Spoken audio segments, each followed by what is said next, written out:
안녕하십니까, 우짜입니다. 2026년 3월 16일 아침까지 확인한 세상 돌아가는 얘기입니다. 그럼 뉴스 보시죠. 이재명 당정 협력해야 검사 다 나쁘지 않아. 속내가 나오네. 검찰개혁 이견 우려. 우짜가 이미 말씀드렸습니다. 이재명은 검찰을 활용하고 싶고, 더불어 그러니까 정청래 등등은 자신들한테 돌아올 칼을 갖다가 없애기 위해서 검찰을 갖다가 완전히 해체하려고 한다고 말씀드렸습니다. 그런데요, 지금 나라가 위기에 직면했는데 이 검찰 탈행이나 하고 앉아있다. 참 대단한, 대단한 대통령 하나 나왔다. 넘어갑니다. 농식품부 가축 방역망 뚫려서 돼지열병체다. 3대 전염병 동시다발 끝내주네. 요 장관이 누구더라? 가축 전염병 동시다발 발생 OECD 국가중 한국분. 야, 기록 세웠네요. 뿌듯하겠네. 뿌듯하겠네. 송미래 나오죠. 송미래 때려치아라. 송미래. 간단하게 코멘트합니다. 윤석열이 정권에 있으면요, 저 송민행이 자르라고 지로를 하고 탄핵까지 했을 건데 아깝게 됐다. 이렇게 코멘트합니다. 넘어가고 이란전 얘기는 해야 되니까 이란전 얘기를 안 할래 해도 뭐 계속 확전 분위기 가지고 할 수밖에 없습니다. 자, 일본 그 비축유 전략 비축유 방출 관련 얘기를 해보지요. 이란 전쟁에 따른 충격을 완화하기 위해서 일본 당국이 오늘, 그러니까 3월 16일 오늘 전략 비축유 방출을 시작합니다. 물량은 사상 최대 규모인 8천만 배럴이라고 하고요. 여기 있죠, 릴리즈 돼 있죠. 공급량 기준으로는 45일치입니다. 일본 정부는 일본 국내 정유사들에게 방출된 원유를 사용하도록 요청했으며, 뭐 요청 안 해도 사용할 것 같은데, 방출로 인해 전략 비축유가 마이너스 17%, 요거죠, 줄어드는 거. 마이너스 일본의 전략 비축유는 마이너스 17% 감소하게 됩니다. 그런데 이 전략 비축유 관련해서 조금 말씀드릴게요. 이거는 뭐 역사적으로 일본이 전략 비축유 방출한 거 해가지고 나와있죠. 1979년 해가지고 2차 오일 쇼크죠. 이때 1991년은 이거는 뭐 걸프전 이거죠. 사막의 폭풍 작전 뭐 해오고 이랬던데 맞지? 하여간 1차 이라크전입니다. 2005년은 허리케인 카트리나 나왔고요. 2011년에는 동일본 대지진 25일분. 네, 이거는 리비아 내전. 네, 리비아 내전 해가지고 3일치. 2022년에는 우크라이나전에서 12일치, 그리고 2026년에 45일치에서 가장 많이 역대 최대로 해가지고 전략 비축률을 방출한다 이건데, 전략 비축률에 대해서는 우자가 해가지고 좀 길게 얘기해 드릴 수 있습니다. 길게 얘기할 수 있는데 당연히 지금 그것 따르면 분량이 너무 길어지기 때문에 간단하게 일단 먼저 말씀드리고 나중에 시간 내면 따로 말씀드릴게요. 전력 비축유는요, 단기적으로 공급과 가격을 안정시키는 데 도움이 될 수 있습니다. 하지만 주된 목적은 버퍼, 즉 시간 벌기입니다. 따라서 호르무즈 해협을 장기간 원활히 이용할 수 없을 경우에는요, 아무짝에 소용이 없다, 이렇게 말씀드립니다. 지금 뭐 미국하고 어디 영국, 중국 뭐 G7 거기서 해가지고 전략 비축률을 뭐 3억 배럴 방출하니 4억 배럴 방출하니 뭐 그래 떠들고 그랬거든요. 근데 이거 전략 비축률을 갖다가 3억 배럴을 한다. 3억 배럴을 방출하든 4억 배럴을 방출하든 그냥 언론 플레이에 그칩니다. 이거 솔직히 말씀드려서 이거 방출하는데 맞아요. 약발이 길어봤자 한 48시간밖에 못 갑니다. 이거는 알고 계시면 되겠습니다. 자, 넘어가고요. 자, 이거는 가지고 뱅크 오브 아메리카야 글로벌 리서치에서 내놓은 자료인데 말씀드리죠. 중동산 LNG에 대한 의존이 심한 국가를 갖다가 빨간색으로 칠했고요. 그렇지 않은 국가를 갖다가 이렇게 초록색으로 표시한 겁니다. 보시면 아이고, 한국, 태국, 대만, 일본, 싱가포르, 중국 이래 나와 있죠. 자, 말씀드려보면 뱅크 오브 아메리카에 따르면 호르무즈 해협을 통과하는 LNG 중 약 85%가 아시아 시장으로 향하는데요. 한국, 태국, 대만 여기는 LNG, 그러니까 GDP 대비해서 LNG 저 무역 적자를 갖다가 뭐 퍼센테이지로 해가지고 요거 퍼센테이지는 빨간 짝대기고요. 아이구나, 점선이구나. 요 점입니다. 점이 해가지고 요게 저 LNG 해가지고 저 무역 적자 나는 거, 이게 빨간 게 아니고 이거 퍼른 거 해가지고 점으로 찍힌 거고요. 요게 어떻게 된다? 그 한국, 태국, 대만이 LNG 무역 적자가 GDP의 마이너스 마이너스 1.5%로 LNG 부족에 가장 취약한 국가로 해가지고 꼽혔고, 뱅크 오브 아메리카에서. 그 일본의 경우에는 물량 기준으로 했을 때는 지금 취약하다. 물량 기준으로 해서는 가장 취약한 국가 중 하나다라고 할 수 있는데, GDP 대비해서는 1%, 요거 걸리죠? 예, 마이너스 1.0%, 그러니까 LNG 무역 적자가 마이너스 1.0%입니다. 중국은 물량 면에서는 가장 많습니다. 물량 면에서는 가장 많은데도 불구하고 이 경제 규모가 자체가 워낙 크기 때문에 비중은 뭐 거의 제로입니다. 예, GDP 대비해서 LNG 무역 적자는 거의 제로고요. 아시다시피 뭐 중국은 뭐 러시아 물건도 땡기고 이러니까 여기는 뭐 우리가 보기엔 딱히 걱정 안 해줘도 될 것 같고, 인도도 뭐 좀 그렇죠. 어중간한데 그래도 한국, 태국, 대만 그리고 일본보다는 그래도 상황이 낫다 이렇게 할 수 있습니다. 여기서 지금 둘 다 안 좋은 거에 다 함께 걸리는 국가가 이 우리나라입니다. 우리나라. 예, GDP 대비 LNG 무역 적자가 1.5% 마이너스 1.5% 나고, 그 다음에 양으로도 결코 무시할 수 없는 양이다 됩니다. 우리나라가 지금 이렇게 나라가 위기 상황, 우리가 계속 말씀드렸잖아요. 국가라는 이름도 말도 안 한다. 나라가 위기 상황인데 검찰 타령하고 자빠진 대통령이 있다. 대단하다 진짜. 넘어가고요. 네, 미국 유엔에서 왈츠 맞지? 왈츠 말고 왈츠인 거? 아, 그렇지, 왈츠제. 예, 트럼프 하러그 섬 석유 시설 공격도 배제 안 할까? 이거는요, 하나만 한 색입니다. 이거 지금 석유 시설 공격 배제 안 한다? 그러면 이란 수출하는 걸 갖다가 막겠다 소린데, 이러면 이란 입장에서는 뭐 똑같습니다. 솔직히 50% 100% 똑같습니다. 왜? 내가 수출 못하면 다른 놈들도 다 똑같이 수출 못하게 하겠다. 뭐 그럼 될 거 아니에요? 그러니까 이게 도대체 무슨 뭐 어떤 걸 도대체 무슨 생각으로 하는지 저 이해가 하나도 안 되는데, 하여간 이거 석유시설 공격하죠. 예, 그러면은 더 확전으로 간다라고 보시면 되겠습니다. 뭐 왈츠 나와서 해가지고 하르그섬 떠들었는데, 자, 하르그섬 얘기를 한번 해보죠. 자, 하르그섬 해가지고 나왔습니다. 뭐 이란 요 전체 해가지고 영토가 쭉 되고요. 호르무즈 해협이고 요 하르그섬 조그맣게 여기 있습니다. 근데 여기에 바다에 해가지고 유전이 어마어마하게 나옵니다. 그래서 여기서 장사를 잘하고 있다. 이거 저 이란 이라크 전 그때부터 이미 기름 뽑아서 수출하고 있었어요. 예, 뭐 관심 있는 분들 아실 거고. 우짜가 이번 이런 이란전에서 해가지고 저 호르무즈 기뢰전 얘기하면서, 그러면서 이란 이라크전 당시에 뭐 기뢰 같은 거 놓고 그 다음에 유조선 지나가는 거 뭐 닥친 대로 부수고 그랬다고 우짜가 그 호위 관련해 가지고 말씀드린 바 있습니다. 자, 또 너무 길어지니까 말씀드려보죠. 하르그 섬에 대해서 우짜가 요약해서 말씀을 드려보겠습니다. 자, 하르그 섬 여기에는요, 여기에도 군사시설은 있습니다. 군사시설 있고, 이번에 폭격 대상이 되었다고 보시면 되죠. 자, 위성지도 우짜가 구글 어스에서 캡처한 건데, 요게 하르그 섬이고요.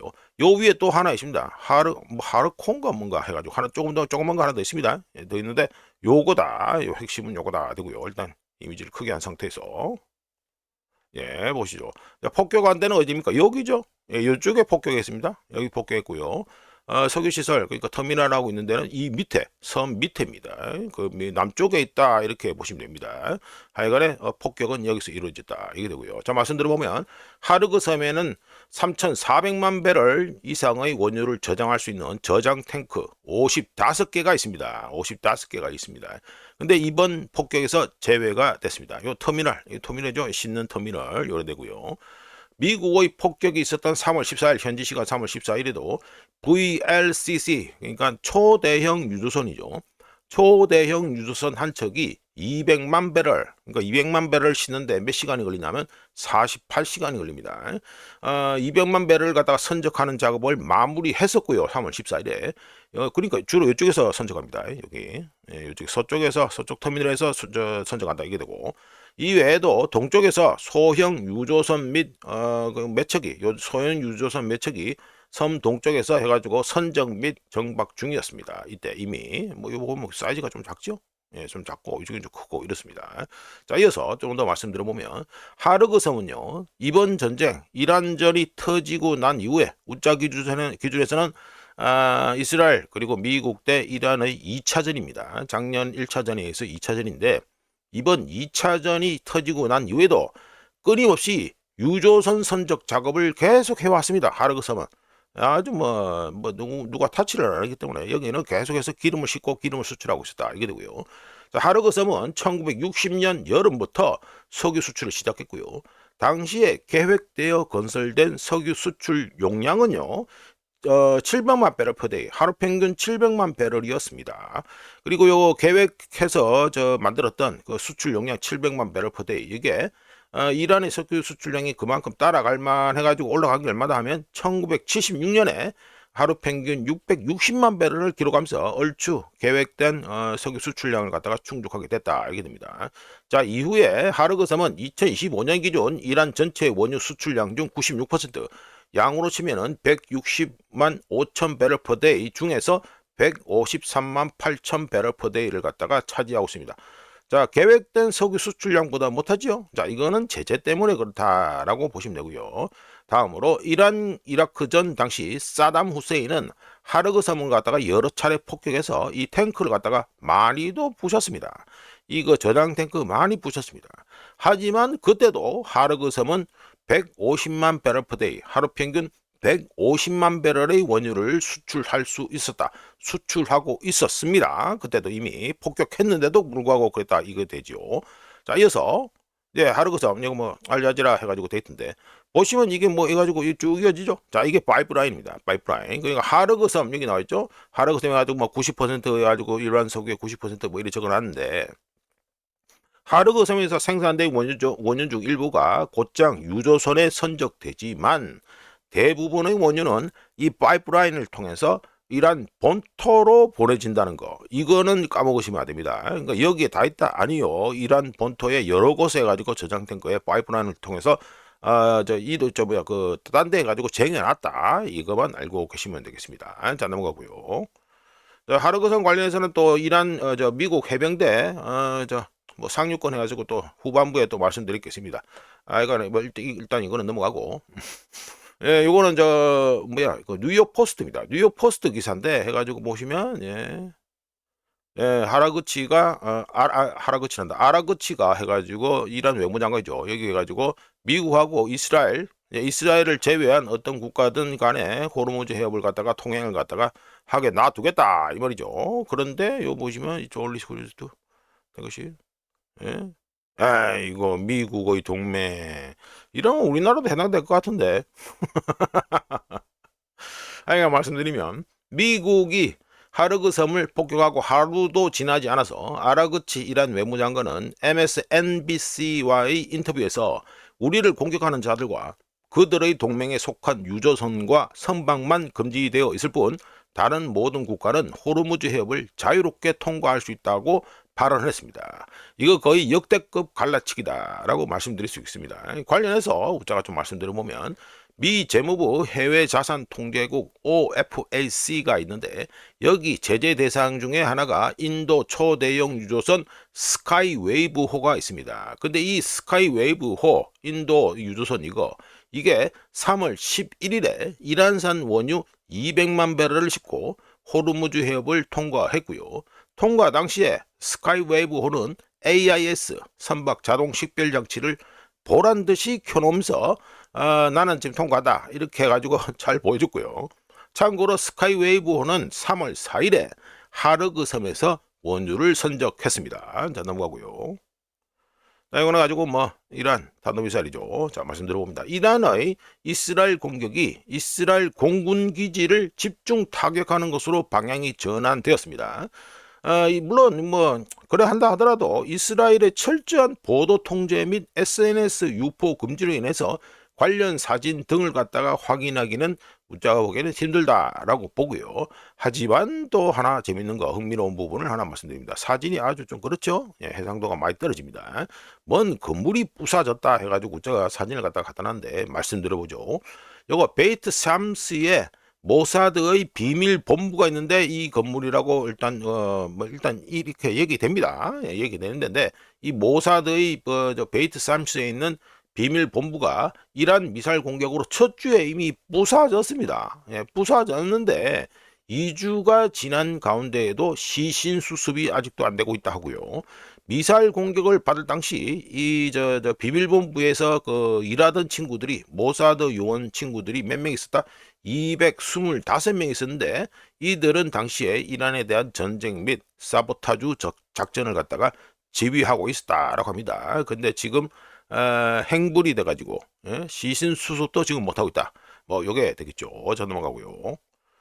자, 이거는 바그다드에 있는 미국 대사관이 또 피습됐죠. 드론에 피습됐습니다. 처음에 나올 때는 뭐 미사일을 맞았다는데 우짜가 보면 미사일 맞아가지고 이 정도 이 사이즈는 아니죠. 미사일은 아니고 드론이죠. 드론. 자, 말씀드려보면 3월 14일 바그다드 현지 시간 기준입니다. 듭니다.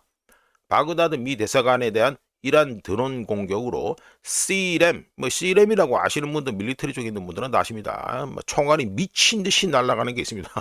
C램 대공 방어 시스템에 사용되는 사브사, 사브사, 그저 UAE 해가지고 경납고 부사진 거 얘기할 때도 사브사에서 나온 조기 경보기 그거 말씀드렸죠.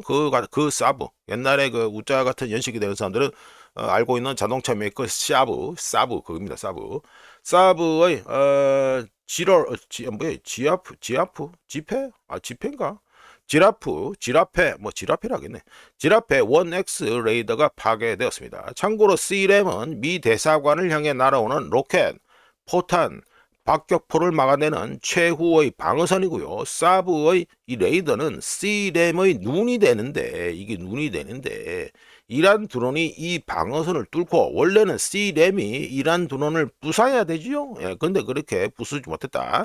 그래서 이 C램 방어선을 뚫고 들어와서 레이더를 파괴했습니다.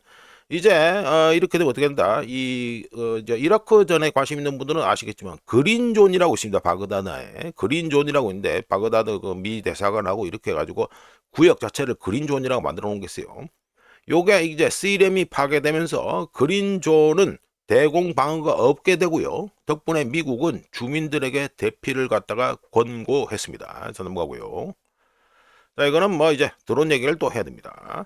자, 미국이 중동에 메롭스 요격 드론 요겁니다. 요거 생긴 거 요거. 아주 뭐 단순하게 생겼죠.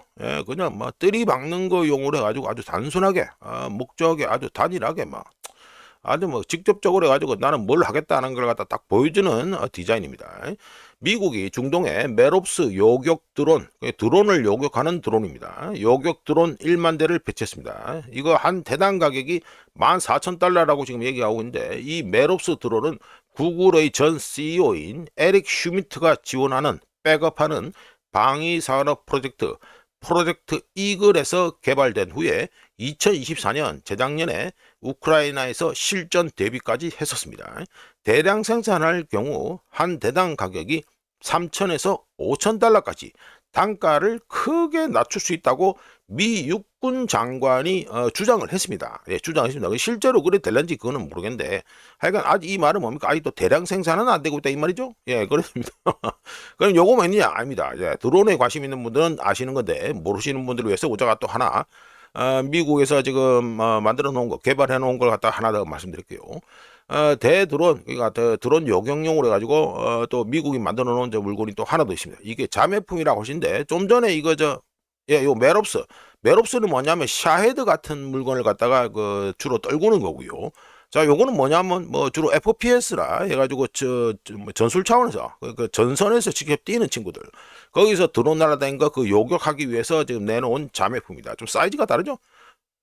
요거는 사이즈가 크고 요 사이즈 작잖아요. 딱 봐도 알 수 있잖아요. 아주 기민하게 움직일 수 있게 딱 돼 있죠. 자매품으로 적 드론을 추적해서 자폭하는 페레니엘 오토노미에서 만들고 우크라이나에서 테스트를 거친 범블비라는 이 드론 자폭 드론이 있습니다. 그러니까 드론 요격 드론이 드론을 요격하는 드론이다. 뭐 이렇게 말씀드리면 되겠죠. 자, 다음으로 넘겨서 IRGC 이란 혁명 수비대는 새로 배치될 것으로 예상되는 미 해병 원정군을 괴롭히겠다고 대놓고 약속했습니다.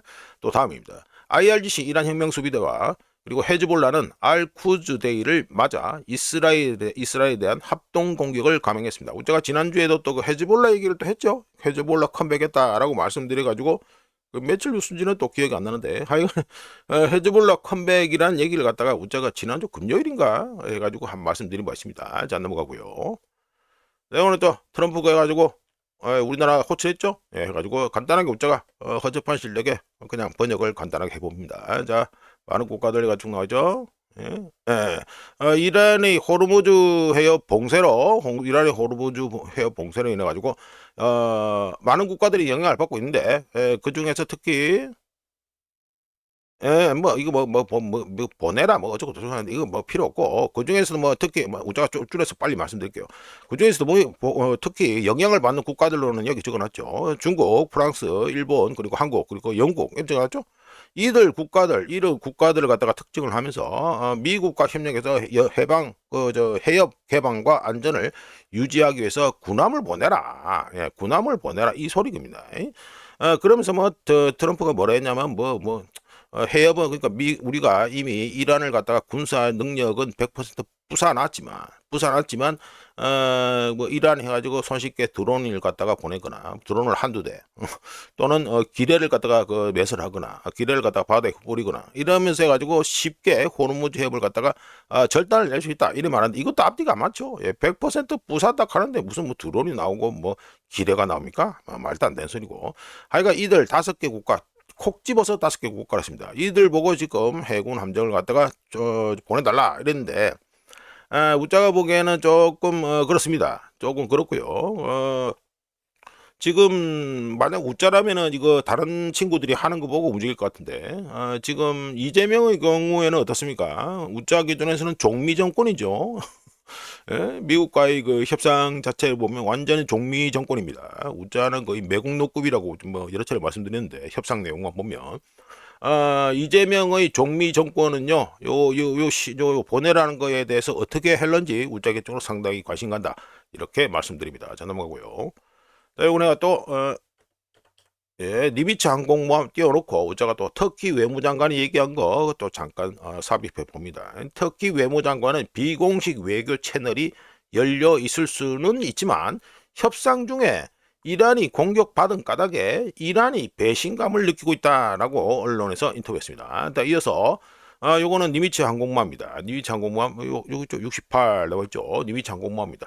2025년 회계연도에 전투 전력에서 제외되고 2027년에 inactivation 이게 그러니까 우리나라로 하면 거의 퇴역 이게 됩니다. 그러니까 비활성인데 그냥 실전 현역에서 퇴역한다 이 말이죠. 2027년 내년에 비활성 스케줄에 들어갈 예정이었으며 2026년 올해 5월에 퇴역하기로 했었던 USS 니미츠 항공모함이 지금 다음에 나올 지금 항공모함이 있습니다. 지금 포드급을 해가지고 지금 새로 만들고 있는 거 거의 다 만들어 가는 게 뭐냐면 USS 존 F 케네디호가 지금 나올 예정인데 이 USS 존 F 케네디호가 납품되는 2027년 3월까지 이 니미츠 항공모함이 현역으로 뛰기로 또 연장이 됐습니다. 자 이렇게 하면 니미츠 항공모함은요 이거 미 해군이 납품받은 게 언제냐면 물론 그 전에 건조하고 있었습니다만 납품받은 게 1975년입니다. 야 억수로 오래됐죠. 예, 지금 75년이면 몇 년이냐 51년 예, 이래 되네. 하여간 니미츠 항공모함의 수명이 얼마냐면 50년인데 이거는 지금 수명을 훌쩍 넘겨가지고 지금 달리는 겁니다. 하여간 US 니미츠 호는 1975년부터 현역에서 뛰면서 세계에서 가장 오랫동안 현역에서 뛰고 있는 핵 항공모함 기록을 가지고 있습니다. 자 넘어가고요. 네, 요거는 요거는 가지고 우짜가 지난주에 가지고 이스트 웨스트 사우디의 이스트 웨스트 파이프라인 말씀드리고요. 요거 UAE 해가지고 또 하나 돌아가는 게 있다는데 원래 계획상 예전에 한 15년 20년 전마다도 요 계획상으로는 오만 쪽을 해가지고 이쪽까지 가는 게 있었습니다. 요리 쭉 가는 게 있었습니다. 근데 중간에 엎어지는 바람에 그냥 UAE 자체에서는 이쪽으로 여기 푸자리아 이쪽으로 해가지고 지금 빼는 거로 해가지고 돼 있습니다. 그러니까 대충 해가지고 호르무즈 해협을 갖다가 바이패스 우회할 수 있는 게 여기 하나 요 2개가 있다 이 말이 되죠. 이런 가운데 예상대로 우짜가 이미 말씀드렸죠. 이스트 웨스트 이거 유조선으로 해가지고 물량을 갖다가 우회한다고 사우디에서 발표했을 때 이란이 이걸 가만히 놔둘까라고 우짜가 해가지고 의심된다라고 말씀드린 바 있는데 크게 하자. 예, 의심된다라고 말씀드린 바 있는데 역시나 예상대로 이란이 아랍에미리트의 합산 푸자이라 요거죠. 합산 푸자이라 파이프라인을 갖다가 공격하면서 호르무즈 해협을 바이패스 우회할 수 있는 유일한 현재 수출로 지리적으로는 유일한 우회로가 되겠죠. 여기는 아예 이쪽으로 홍해 쪽으로 빼는 거니까 유일한 수출로를 차단하려고 시도했습니다. 물론 뭐 공격받은 후에 다시 돌아간다 했는데 요거 정유 탱크 또 두 개가 부사졌습니다. 예, 요거는 알고 계셔야 되고 하여간에 이란의 공격이 미국이 이란 최대 석유 수출 터미널인 하르그 섬을 공격하고 몇 시간 지나지 않아서 이루어졌는데요. 푸자이라 터미널 여기죠. 푸자이라 요겁니다. 푸자이라 터미널은 호르무즈 해협 인근에서 마지막으로 가동되는 석유 수출로였다는 거 이거만 알고 계시면 되고 UAE 그러니까 아랍에미리트가 좀 심각하게 많이 두들고 맞고 있다라는 느낌을 받으실 건데 관련해서 우자가 이미 말씀드렸습니다. UAE 아랍에미리트는요, 에이브람 협정, 아브람 협정에 따라서 이스라엘하고 관계가 상당히 좋습니다. 예, 요거는 분명히 알고 계셔야 됩니다. 이건 이미 우자가 코멘트 했었는데 왜 이렇게 두드려 맞는가? 그거는 알고 계셔야 된다. 이거는 분명히 말씀드리고요. 그다음에 여기로 보면 오만이죠. 예, 오만입니다. 좀 줄이죠. 오만에 해가지고 석유하고 가스 인프라 해가 나왔습니다. 이비를 떼어놓은 상태에서 우자가 또 말씀드리보면 IEA 국제 에너지 기구에서 이번 주 그러니까 3월 셋째 주가 전 세계가 사상 최대 원유 공급 위기에 직면해 있다. 이번 주가 사상 최대 원유 공급 위기에 직면해 있다고 밝힌 가운데 이란은 아랍에미리트의 푸자이라 요 위에 있습니다. 푸자이라뿐만 아니라 호르무즈 해협 의존도를 줄이기 위해서 만들어진 또 다른 우회로 뭐냐 하면 오만의 살랄라 여기 있죠. 살랄라 터미널 이쪽에도 공격을 했습니다.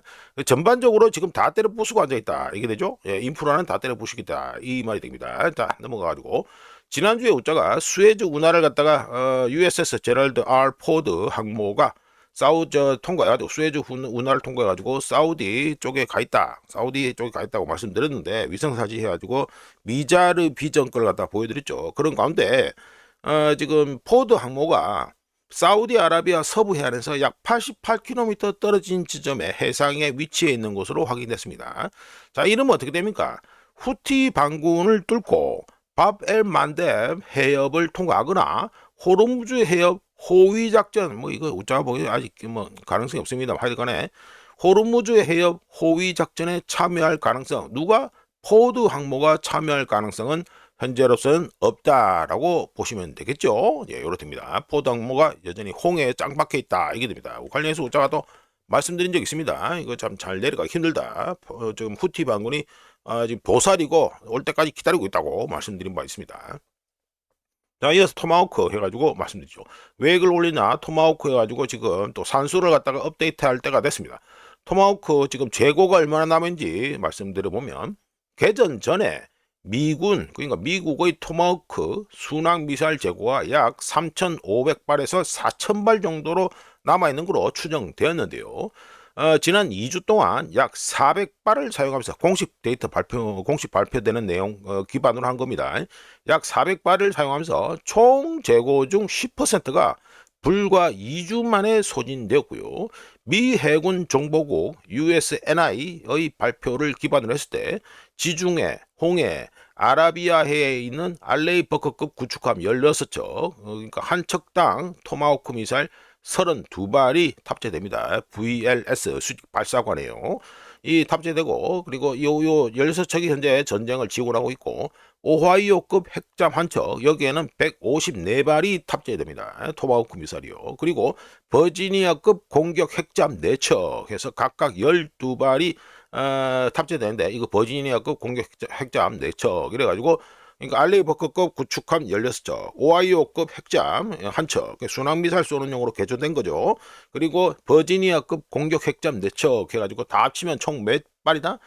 714발이 개전 전에 이번 이라크전 터지기 전까지 준비가 돼 있다. 그러니까 쟁여 놓고 있다. 장전해 놓고 있다는 계획이 나옵니다. 그러니까 총 지금 미국 전체 재고는 토마호크 재고는 대략 한 3,500발에서 4,000발이었는데 그 중에 400발 10% 정도를 갖다가 2주 동안 사용했고 전쟁 터지기 전에 이쪽에 홍해 그리고 지중해 아라비아해에 있는 그 항모 전단에 포함된 그 구축함 그리고 핵잠 이런 것들을 갖다 다 포함해서 이들이 장전하고 있던 토마호크 미사일이 714발이라 소입니다.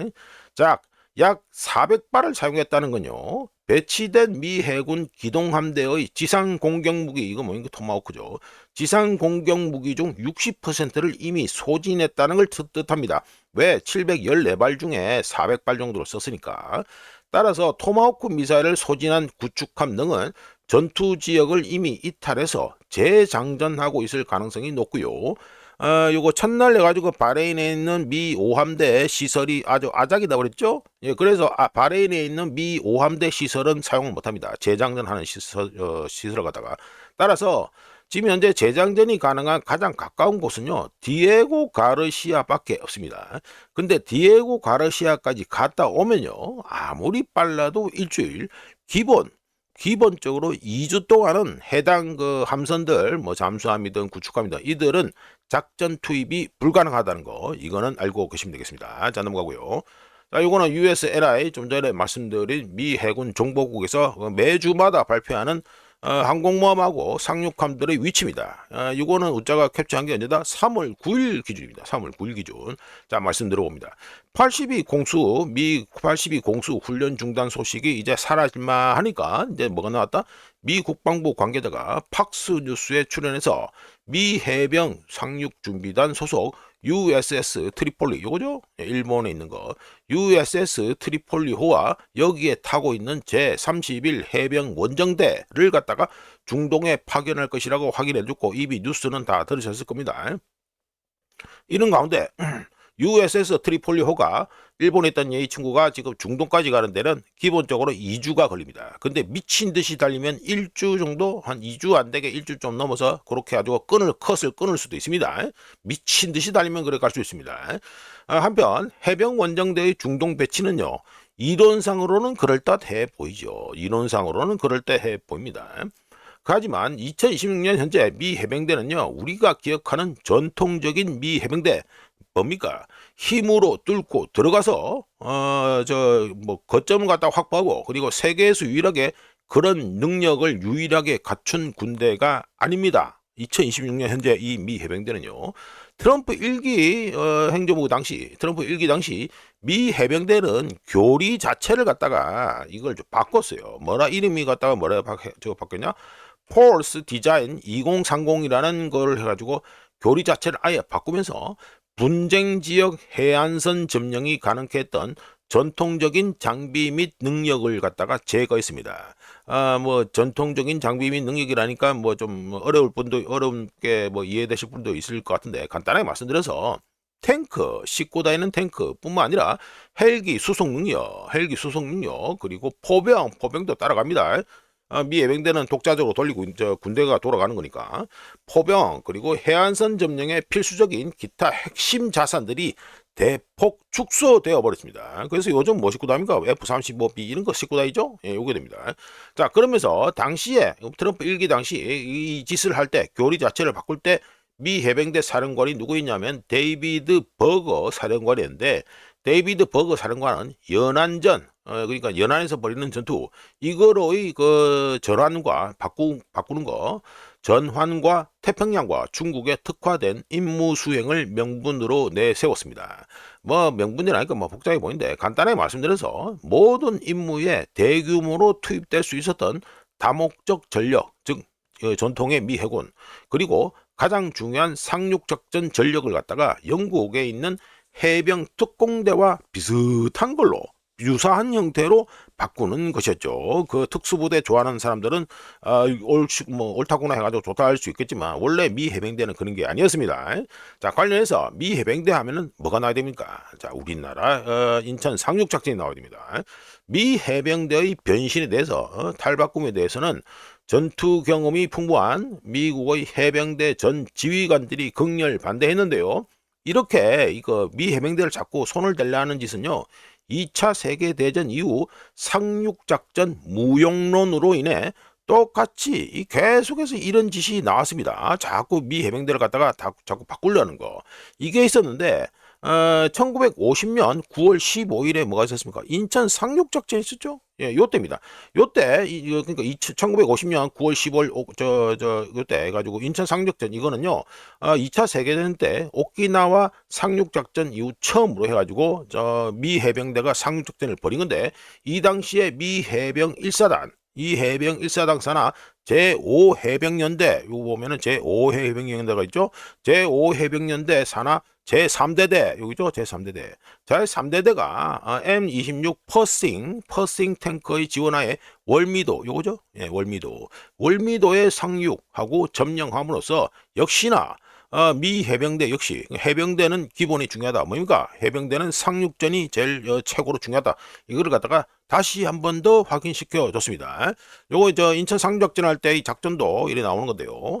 보시면 이거는 미 해병대 제1사단이고 여기는 뭐냐 5연대고요. 여기는 5연대고 여기 밑에 있는 거는 3연대 1연대가 됩니다. 1연대 5연대 이래 돼요. 예, 이렇게 됩니다. 그리고 1년대는 해가지고 바로 해가지고 인천으로 바로 상륙하는 일이 났고, 그리고 5년대는 갔다가 해가지고 월미도 들어가고, 그 다음에 해가지고 1대대, 2대대가 해가지고 또 상륙해서 쭉 본토로 들어간다. 이게 되겠습니다. 하여간에 2026년 현재 미 해병대에게는요, 분쟁 지역을 점령하고 유지하는 능력이 사라졌다는 거, 이거 분명히 아셔야 됩니다. 자, 넘어가고요. 자, 이거 해가지고 선물시장 트릭이라는 제목을 해가지고 이거 뉴스를 계속 넘길 수 없기 때문에 제가 또 소개를 해드립니다. 자, 지난주 종가 기준으로 해서 서부 텍사스유 CME 4월 물이요 1배럴에 98점 1배럴에 98.71달러 그리고 5월 물이 96.84달러 요거 요렇게 해가지고 지금 지난주 종가가 됐는데 이에 반해서 두바이 현물 수합 정확하게는 DME 오만 5월물입니다. 오만에서 오만 기름 계산하는 5월물 가격, 선물 가격이 1배럴에 134.75달러였습니다. 이 DME 오만 5월물 요 가격이요. 서부 텍사스의 아시아 기준 가격이라고 보시면 되는데 요게 어디서 지금 거래가 된다? 두바이 상품 거래소에서 거래되고 아시아로 수출되는 중동산 원유의 기준 가격이 되는 게 바로 DME 오만 이 오만에서만 가격을 매기는 이게 됩니다. 그러니까 이름을 갖다가 DME 오만이라고 합니다. 그런데 이거 잘 제가 말씀드린 수치를 갖다 잘 보시면 오만의 5월 물이 134.75달러고요. 그리고 서부 텍사스유가 98달러 이러죠. 예, 96달러, 98달러 이럽니다. 그러면 선물하고 실제 가격 유가 사이에는요. 38달러라는 어마어마한 차이가 있다는 게 알 수 있는데 이게 뭘 의미하는지 곰곰이 생각해 볼 필요가 있습니다. 관련해서 제가 서부 텍사스유 선물 계약의 기준이 되는 게 뭐다라고 말씀드리냐면 쿠싱이라고 있습니다. 쿠싱. 요건 기름판에 관심 있는 분들은 다 아시는데 쿠싱 물건에 대해서 말씀드린 바 있습니다. 작년에. 근데 이걸 또 시간이 지났고 이건 또 기름이 핫하니까 또 한번 말씀드려보죠. 자, 먼저 서부 텍사스유가 쿠싱을 선물 계약 대상으로 한 이유는 미국 최대 원유 저장 시설이기 때문이고요. 쿠싱의 원유 저장 용량은 약 9,800만 배럴이지만 실제 운영 용량, 오퍼레이션 용량은 저장 탱크 상단에 여분의 공간을 남겨놔야 됩니다. 왜? 유증기 때문에 폭발할 수 있으니까. 여분의 공간을 남겨놔야 되기 때문에 약 7,800만 배럴입니다. 실제로 운영할 수 있는 용량은요. 근데 EIA, 미국의 에너지국이죠. EIA 데이터에 나온 거, 보자, 찍어놨죠? 2026년 3월 6일 됐습니다. 최신 데이터입니다. 3월 6일에서 2,658만 배럴 이렇게 있죠? 자, EIA 데이터에 나와 있듯이 쿠싱 재고는 최저를 찍었던 2025년 1월 약 2천만 배럴보다 많습니다. 많고 2026년 3월 6일 기준으로 2,658만 배럴인데 2025년 작년 말 그러니까 12월 26일 2025년 12월 6일에는 2,211만 2천 배럴입니다. 그거보다는 좀 많습니다. 많지만 여전히 낮습니다. 지금 이전 거만 비교해 봐도 쭉 떨어지잖아요. 예, 쭉 떨어지듯이 이게 쿠싱의 재고 자체가 지금 작습니다. 낮습니다. 2,658만 배럴 이거를 갖다가 간단하게 말씀드리면 저장 탱크 바닥을 간신히 채우고 있다는 소리가 되고요. 쿠싱의 재고가 저렇게 낮아지면 몇 가지 중요한 문제가 발생하는데 두 개를 갖다 크게 꼽아보면 첫 번째 운영상 위험으로 펌프 작동을 위해 원유 저장량이 최소 수위 이상이어야 하고 탱크 바닥에 가라앉는 아예 자연스럽게 뭐 찌꺼기가 가라앉죠. 물, 침전물 같은 이런 것들을 갖다가 이거 찌꺼기를 갖다가 이에 따른 오염을 방지하기 위해서는 재고가 바닥을 갖다가 긁으면 안 됩니다. 그런데 재고가 이렇게 낮다, 이렇게 작다, 이거는요, 일부 탱크를 갖다가 사용할 수 없게 된다는 소리가 되고, 결국 효율적인 원유 이동 능력을 제한하면서 공급의 차질을 초래하고 물류 병목 현상을 초래할 수 있습니다. 자, 두 번째는 파이프라인 흐름 자체의 위험이 있는데, 쿠싱과 연결된 파이프라인 중 일부는 배칭 및 스케줄링 흐름을 위해서 쿠싱 탱크의 최소 수위에 의존합니다. 그런데 쿠싱 재고가 너무 낮아지면 해당 파이프라인의 운영 효율성이 떨어지거나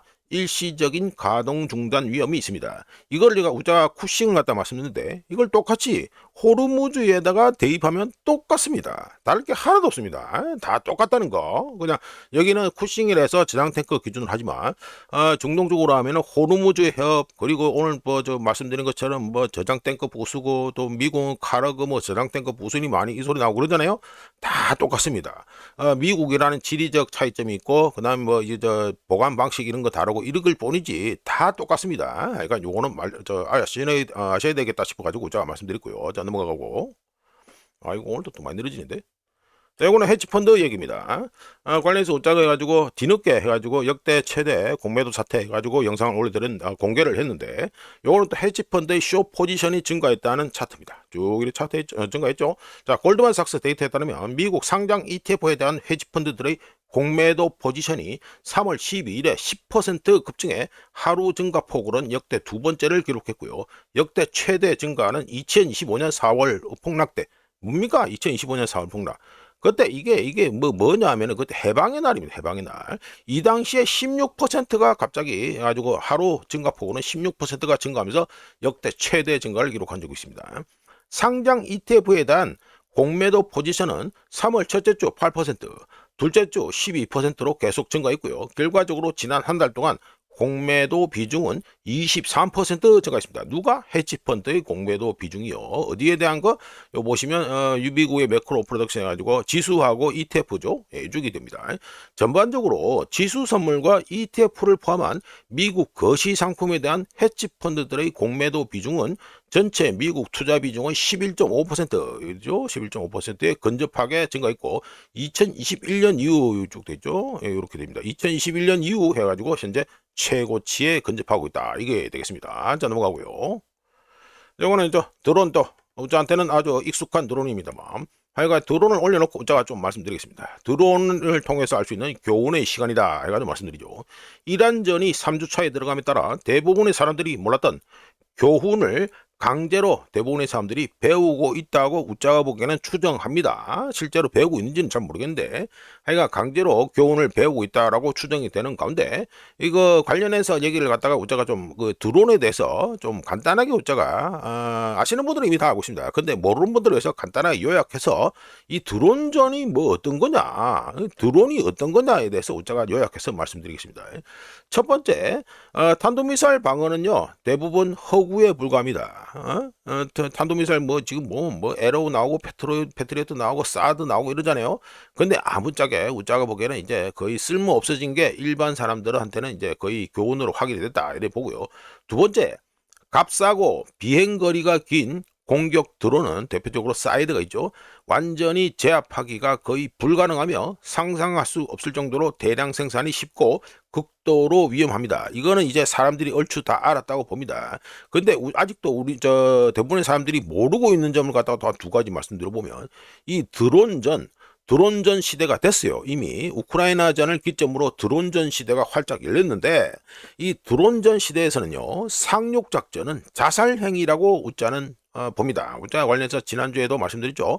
미 해병대가 혹시라도 이란 해안에 상륙한다 사상자 폭발하고 포로로 잡히는 꼴 사나운 장면이 연출해야 될 것 같다라고 이미 코멘트 해드린 바 있습니다. 하여간 이 드론전 시대에는 상륙작전은 자살행위다라고 할 수 있고요. 우크라이나전에서 이미 억수로 많이 목격되었듯이 우크라이나전을 보신 분들은 이미 잘 알고 있듯이 FPV 드론은요 10세에 있는 군대 예를 들면 우크라이나군이 되겠죠. 열세에 놓여 있는 군대 우크라이나군에게 놀라울 정도의 정확도와 파괴력을 제공하면서 우위에 있는 군대, 예를 들면 러시아군이 되겠죠. 러시아군의 진격을 막는데 혁혁한 공을 세운 게 뭐다? 이 FPV 드론입니다. 지금 우크라이나전에서요, 우크라이나 방어를 실질적으로 책임지고 있는 거는 물론 우크라이나 군인 병사들도 있습니다만 실질적으로는 이 친구들이다. 드론입니다. 그리고 드론을 갖다가 운영하는 드론 오퍼레이터들이다. 이렇게 보시면 되겠습니다. 자, 넘어가고요. 오늘 이때 가지고 아폴로에서 흥미로운 차트들을 발표했기 때문에 내놨기 때문에 우리가 또 말씀드립니다. 제목은 S&P 500 집중 컨센트레이션 문제 해가지고 말씀드리죠. S&P 500에서 상위 10개 기업, 10개 종목의 전체 S&P 500 전체 지수의 40% 가까이를 차지하면서 39.2%죠. 40%를 갖다가 가까이 차지했고요. 2026년 3월 현재 10개 기업을 뭐라고 할 수 있습니까? 엔비디아, 구글, 애플, 마이크로소프트, 아마존, 브로드컴, 메타, 테슬라, 버크셔 해스웨이, 그리고 알라이 릴리가 요게 10개 39.2% 차지하는 10개 기업입니다. 여기에다가 또 올해 말에 엔트로피, 오픈 AI, 스페이스 X가 편입될 예정인데요. 이들이 편입될 경우 이 상위 그러니까 13개 기업이 S&P 500 지수에서 차지하는 비율이 50%에 육박할 수 있습니다. 그래서 아폴로에서 결론을 내는데 뭐냐면은 S&P 500은 이제 분산 투자 효과를 쟁화하지 못하고 있다라고 아폴로에서 결론을 내렸습니다. 이런 가운데 소프트웨어 업계는 2028년에 여기죠. 2028년에 약 400억 달러 규모에 달하는 막대한 부채 만기 문제에 직면해 있고요. 해당 부채 중 대부분은 B등급 이하, 즉 뭐가 됩니까? 정크본드,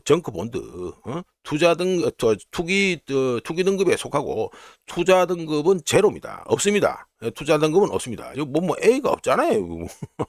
CCC도 나오고 이런 DSD도 나오고 이러지 않습니까?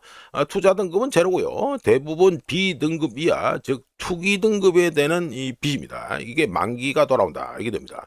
2026년부터 2029년까지 여기 2029년까지 만기 도래하는 소프트웨어 쪽에서의 부채가 1000억 달러고요.